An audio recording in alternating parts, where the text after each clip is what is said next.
I came to this country on a scholarship to an Ivy League school. And I was like, Ivy League, I'm set, right? The notion is you're not gonna really have to struggle too much to find a job if you graduate from one of these institutions. You know what year I came to America? 2008. We remember what happened in 2008. I came to a new country during the worst recession since the Great Depression. And you experienced it. The scarier the scenario, the more that you start to shrink and you become small and then you start to copy other people. And that's what I did in the beginning. My news reports were so bad because I was copying other reporters, what they sounded like, how they dressed, that I got fired from my first job in journalism out of school. And one of my early mentors saw my reports and she's like, Mariana, what are you doing? I don't even see you here. You're blending in instead of standing out. So she challenged me to make a list about all of these things about myself that I was hiding because I didn't think they were aligned with the idea of the successful news anchor. And my list looked a little something like this. I was from somewhere different. I had never seen anybody from Venezuela, national news in English in America. I have a bit of an accent. I've perfected it throughout the years, but remember, this is an industry that strives for perfection when you enunciate. English is not my first language. I have an uncommon name. You want to know what my full name is? Mariana del Carmen Atencio Cervoni. Do you want to repeat that back to me?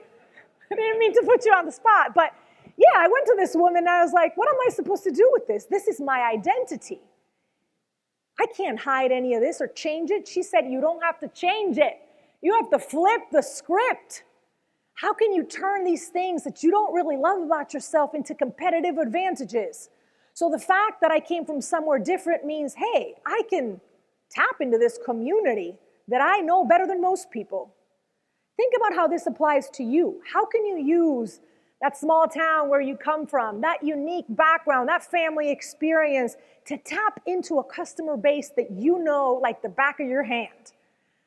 The fact that English is not my first language meant, hey, I can anchor the news in both Spanish and English. And the traditional way to succeed in broadcasting is you start out in a small town and then they pluck you to go somewhere like New York City. I knew that that was not going to work for me.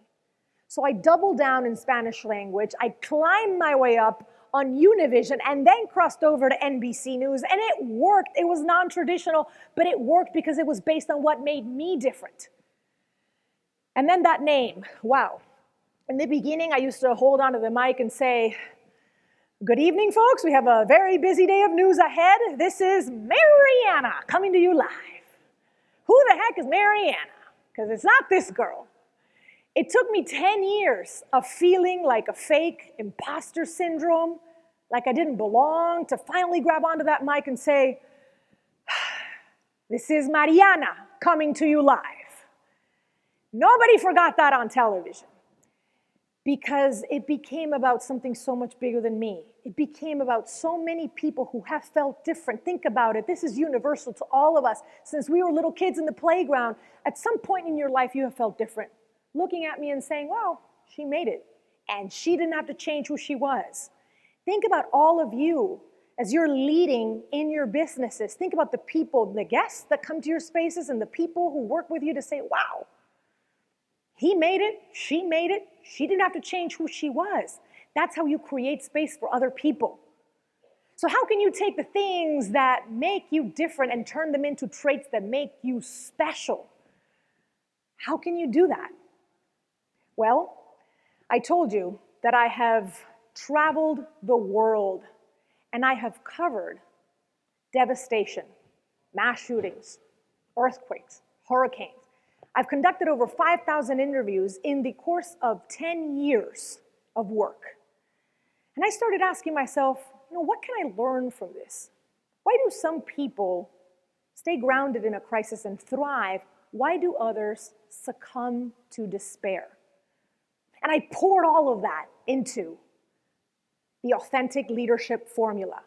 5 simple steps, folks, to live confidently, to thrive amid change, and to achieve the success you deserve.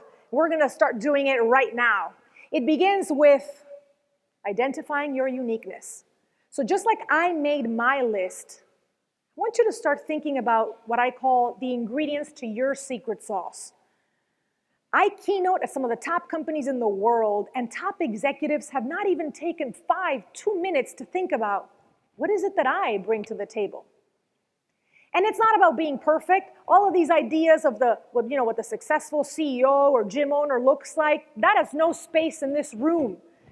By being yourself and identifying those unique attributes, you will tap into a customer base and connect with a peer group and reach that promotion that only you can achieve when you are authentic. Ursa, it's not about being perfect. It's about being perfectly you.